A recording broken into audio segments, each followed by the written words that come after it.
Hello and welcome, beautiful, vibrant souls, to this week's Astrocast. I'm just moving my coffee. Sorry. This is going to cover the week ahead. So this will be for September 26th through October 2nd, 2022, I believe. But yeah, hi, welcome. Welcome back to all my old friends.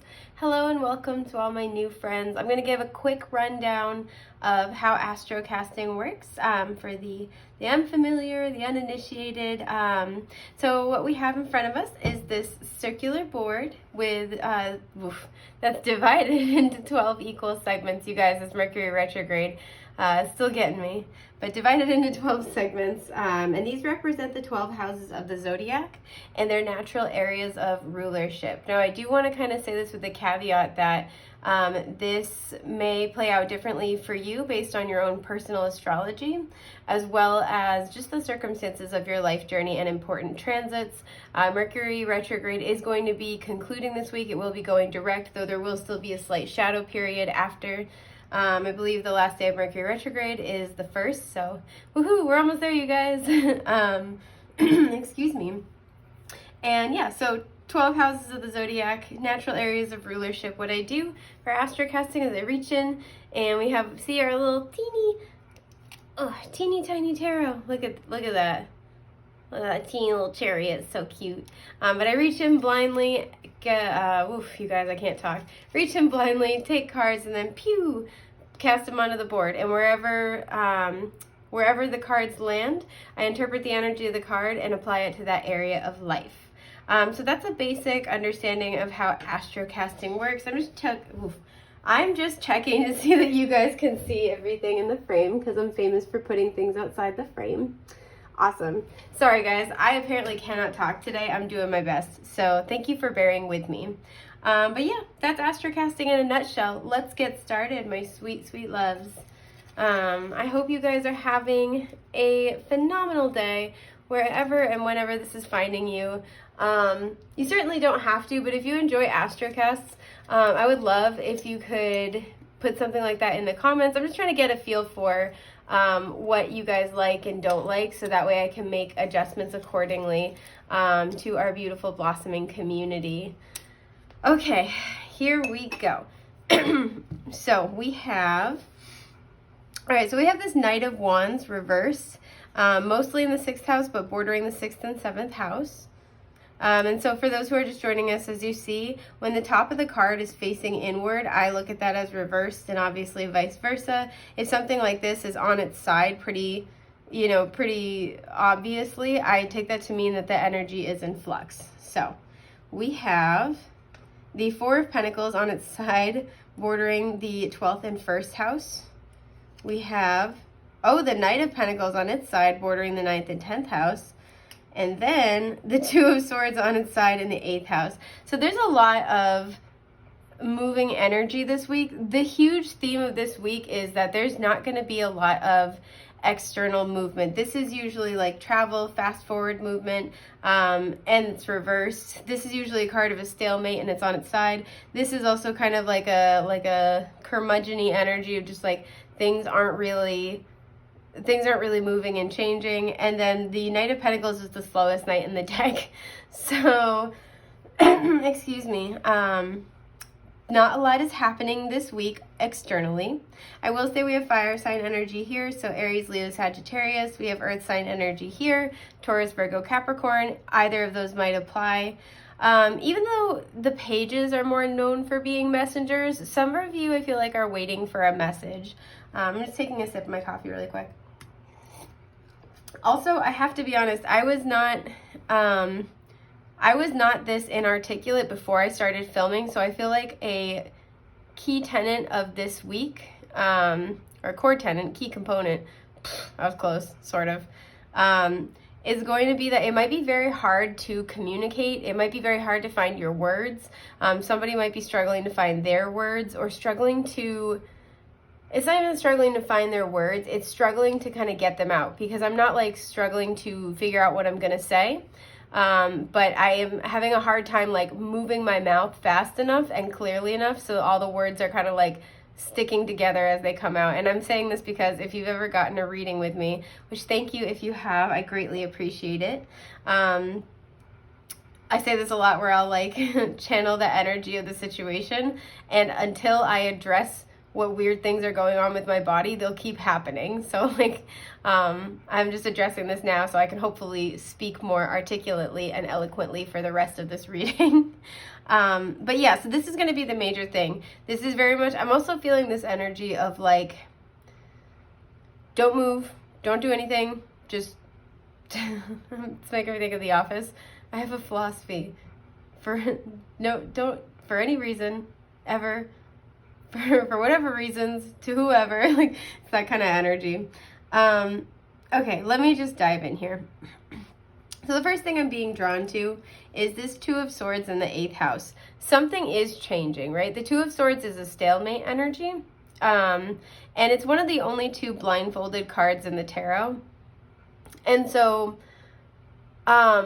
usually when I see the Two of Swords, like, yes, it can talk about a stalemate. It can talk about having to lean on your intuition, but I always look at it like you don't have all the information, or you haven't synthesized all the information yet, right? So maybe you're like sitting with information and you're kind of processing it, but it's that inability to move forward, because she's got the 2 swords crossed in front of her, right? So it's like 2 versions of the Ace of Swords, 2 equally viable versions of the truth, 2 paths that are equally true to you. And you know, I'm kind of getting, because it's crossed in front of her heart space, I feel like I don't always interpret the card like this, but I'm kind of getting this energy where it's like, whatever this is, you almost have to kind of like take your emotions out of this, I almost said matriculation, that's not it, out of this like assessment process, for lack of a better word. Whatever this situation is, you might be having a hard time, again, kind of like getting a handle on it, or figuring out how to talk about it. This has this energy where you can intuitively, I don't know if this ever happens to you guys, this happens to me all the time, where it's like you intuitively, you know the truth, you know what needs to happen, you know, you understand the dynamics of the situation, but it's hard because it's hard to like articulate. It's hard to pin down and put, like, capture into words, right? Encapsulate in words. And so I feel like this is going to be a period of time where you guys are taking some time to go within, and it's like you're figuring out how to articulate what you need to say, or what it is that you inherently sense and feel. Yeah, because as soon as I'm talking about this, it's easier for me to talk now. I know you guys can't see it, but I have my little hands clasped like up near my face, and this is always like the gesture I do when I'm considering something. So this makes me feel like you guys are taking some time to contemplate this week, and it's like you're trying to get mentally clear on what you intuitively know. There we go. You may also have a lot of emotional attachment to whatever this is, because this is the 8th house. That's usually Scorpio's house. That's the house of intimate mergers. There it is again. Intimate mergers, as well as like deep partnership and shared resources. It's also the house of transformation. It's endings and beginnings. So there's something where I feel like, first and foremost, with this Two of Swords, there's been a transformation. I'm hearing a transition. This might not have been welcomed by you at first. I feel like this was something that was kind of thrown at you. I don't know why I'm getting possibly by a Knight of Wands type individual. So this person could have been very non-committal, inconsistent. Because these two are like totally different energies. I don't know why I'm being drawn to both, but like, you know, it might be where the person that you're having a transformation with, it's like you guys could work really well as a team together, but I feel like this person just hasn't gotten over their issues, right? So the Knight of Wands is, like I said, usually somebody who is kind of non-committal, inconsistent. They follow their passions, and this can make them great for certain things, right? Like the Knight of Wands, if you want to take someone on a road trip, dude, take him. He's awesome. Knight of Wands is a great hype man. This is the person to kind of like inspire you to do the thing you've always wanted to do. Like, they're great for that stuff. But when it comes to, you know, commitment, longevity, really anything that requires like fortitude and stamina, particularly emotionally and spiritually, they're not really the greatest with that, right? And so I feel like with this 8th house energy, there's something where this Knight of Wands type individual may have had kind of a revelation. They may have changed their mind about something. They may have realized they need to make a change in their life. And it's kind of this energy of like defeat a little tiny bit mixed with surrender. So this could be somebody who was non-committal. And I say this too because this Knight of Wands reversed is bordering the 6th and 7th house. So the retrograde we're having is between Virgo and Libra, and those Virgo rules the 6th house, Libra rules the 7th house. So, you know, any and all themes regarding those two signs might come up for you, or may have come up for you during the retrograde. But one of the biggest things that the intersection between these two energies can talk about, because this is like healthy mind, body, spirit connection, and this is like solid partnerships. One of the themes that this retrograde may have brought up for you is really being inspired to take a second look at the people that you hold near and dear, excuse me, and how they may or may not contribute to a healthy life for you, right? In the sense of, by being with them, by being around them, by sharing your energy with them, are they supportive of your self-constructive habits or your self-destructive habits? So this retrograde brings up a lot of themes around that particular intersection, as well as, you know, just looking at your life and sort of seeing what habits, routines, thoughts, patterns that you have that are, again, self-constructive versus self-destructive. And then also looking at the partnerships in your life, making sure there's a solid, healthy give and take, there's reciprocity, etc. And I don't know why I'm really feeling like these two are most likely connected. But I do feel like this person may have not been a very like healthy influencer. There's just a lot of instability.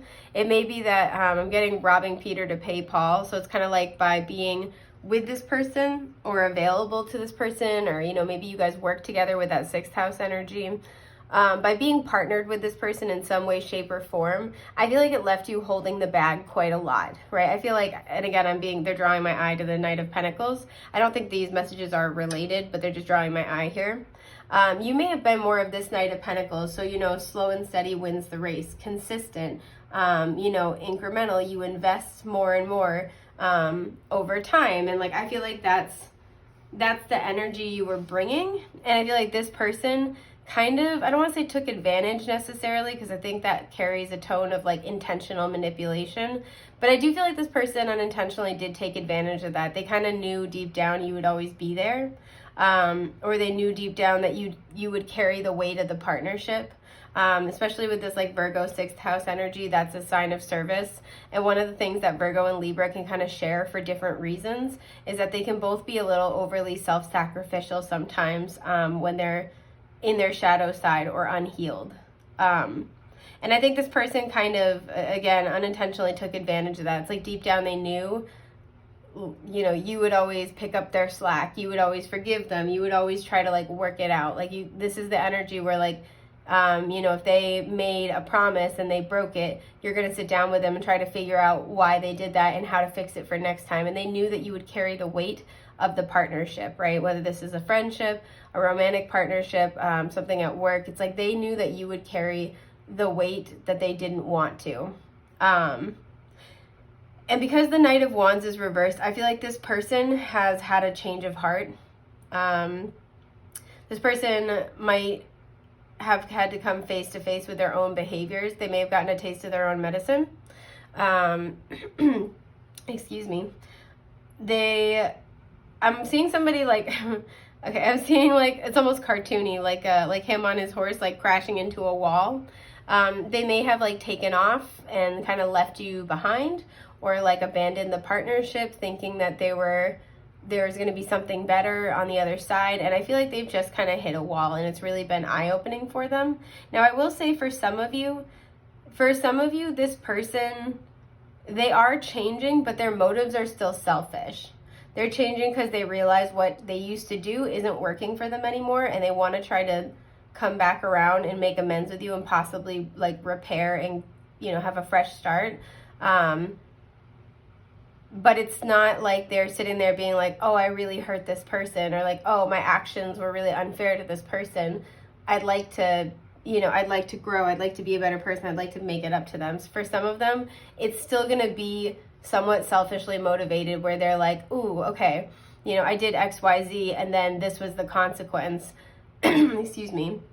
You know, I don't want that to happen to me again, so I'm going to change my behavior. It's still focused on how it impacts them, not as much about how it may have impacted you, right? It's like they can understand cosmically, like they may be, you know, a believer in karma. They may have kind of started to like look into and understand karmic cycles and patterns, but it still feels like it's very much centered around evading and capture, but like evading some type of cause and effect or punishment of their own doing. Now, for some of you, this person really has had a change of heart where they're kind of sitting and they have maybe, you know, hit a wall or sort of experienced, like said, a taste of their own medicine, and it has been really eye-opening for them, where they're like, wow, okay, I need to actually make a change because this it's like, you know, this impacted me way more than I thought, or like, you know, for some people it's just very genuine and very sincere. And so I feel like for a lot of you with this Two of Swords reverse, or excuse me, Two of Swords on its side, over this week, you're going to be really contemplating this situation and trying to ascertain if this person really has changed, or the situation has changed, the dynamic has changed, and if you can trust that. And because it came out on its side, I do feel like you have the information, like I said, but it's like you're putting the pieces together. For some of you, this person's coming forward this week if they haven't already. Excuse me. Oh my God, I'm sorry, you guys. And you're going to have to decide if they're telling the truth. You're going to have to decide if it's genuine. And with that 8th house energy, if they really made a change and if you can trust them, if you can have like, if you can invest into this connection with them. For some of you too, I'm almost getting with this energy, you're going to be looking back at a situation and seeing how far you've come, how much you've transformed. And I feel like it's going to be this really beautiful moment of like pride in what you have accomplished, as well as like, excuse me, this opportunity where you're like showing yourself how far you've come. You're showing yourself how much you can show up for yourself. And it's just going to be like this really beautiful, like it feels like a single moment where like maybe it's something from the past comes back around and like you answer it in such a way that you never thought, you know, 2, 3, 5 years ago that you would have answered like that. It's just natural to you because you've been really doing the inner work and doing the transformation work. So I really like that quite a lot. Now I am still drawn to this Knight of Wands reversed, bordering the 6th and 7th house. So for some of you, I'm feeling like, you know, if that's not another person, this is where I feel like you may have been offered a work partnership or a work opportunity, whether this is being offered a job, a promotion, being put on a project. And I almost kind of feel like you guys are really contemplating turning it down. There's something where with the Knight of Wands reversed, maybe you used to want this and you don't anymore, but it's like there's just a complete lack of passion. Like it's just this like so burnt out, like I couldn't do this if I wanted to. I couldn't do this if you paid me. Like, and it's just kind of, the reason why is because this retrograde may have really kind of highlighted for you what is working for you and what's not. It's this energy of like, you know, yeah, I have been in this career field forever, but if I'm burnt out all the time and it's stealing from these other areas of my life, right? Like we said, good mind, body, spirit connection, where it's like, if, yeah, this might be good, but like, if I'm always stressed out and like, I'm physically feeling the effects of that, then why am I doing this, right? It's like you're getting a higher spiritual perspective on it just a little bit. And I see that represented here as well, right? We have the Knight of Pentacles on its side, bordering the 9th and 10th house. So I do feel like, because this is also a career house, I feel like a lot of you are getting a higher perspective on a situation having to do with work, but like the 10th house is also your legacy, right? It's how people you know, see you, remember you, what you'll be known for. And there's kind of this energy where I feel like you're gonna, especially with the Knight of Pentacles, you may have really spent a long time working toward whatever it is that you have, right? This is like where you spend, you know, months or years even in a certification process or getting a degree, and then you're like, I don't want to do this though. Why? Like, this isn't the path I really want to follow. Or you're with the same company for 10 years And it's kind of just like, is this enough, right? Is this really good enough for my life? It's like you took a step back, and it's not so much about the daily grind anymore. You're like really reassessing, like, okay, but what does this do for my soul, right? If you imagine your life as a story, should this be a part of the next chapter? Is this the story you want to tell with your life? And so some of you are getting like those really, especially this particular placement, you're like really zooming out and looking at like, what is it that I want to be known for? What is this, again, the story I want to tell with my life? Is this good enough for me? Is this good enough for a life's work? If I were to like, if I were to in a year die, would I be happy with how I spent this time? Would that be good enough? And like, I keep hearing that, like, would that be a good enough story to tell? Right? And so a lot of you are at this place of really zooming out and reevaluating. Sorry, there's a spider and like a little moth trapped between the screen and the window right in front of me, and the spider is like just nabbed this moth and is like fucking that thing up. Sorry, little buddy. But yeah, a lot of you guys are really like zooming out and looking at, this is a very introspective week where you're kind of just like, and we see this too also with the Two of Swords in the 8th house, is like really thinking about how you want to, like any changes you want to make.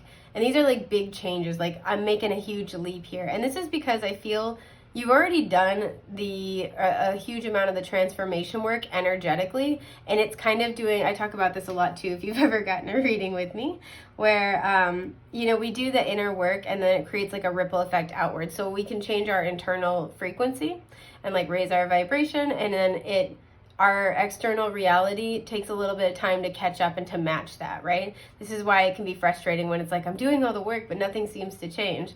It's because it hasn't rippled outward yet.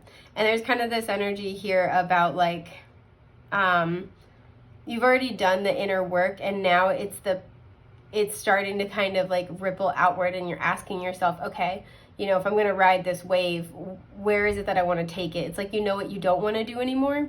That doesn't suit you anymore, but you're figuring out where you do want to go instead, or how you want to handle it, or how you want to move forward. So I do see that here.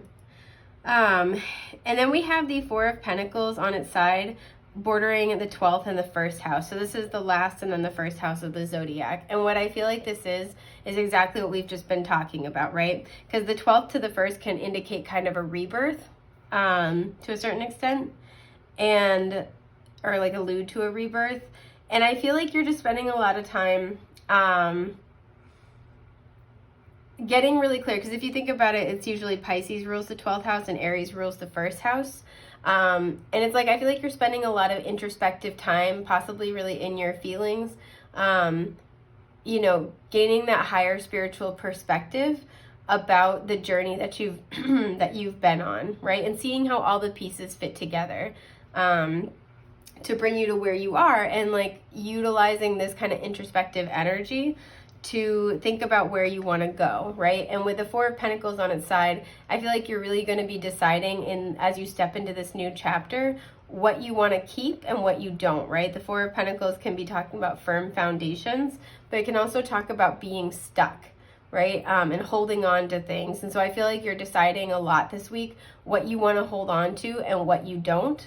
Or like if you've already kind of gotten an idea of that, what is in alignment with like it's almost like you're being brought things from your past, like, and you're kind of sorting through it, like, oh, this is in alignment with, where I'm going, or this is in alignment with where I was, but it's not applicable anymore. And you're kind of sorting through what you want to keep and what you want to get rid of, because I feel like you already know where you're going, like you already understand it intuitively, and it's kind of just a matter of like pruning. That's a good word, like pruning all the kind of dead branches, in order to be able to move forward much more, in a much lighter way than you have prior.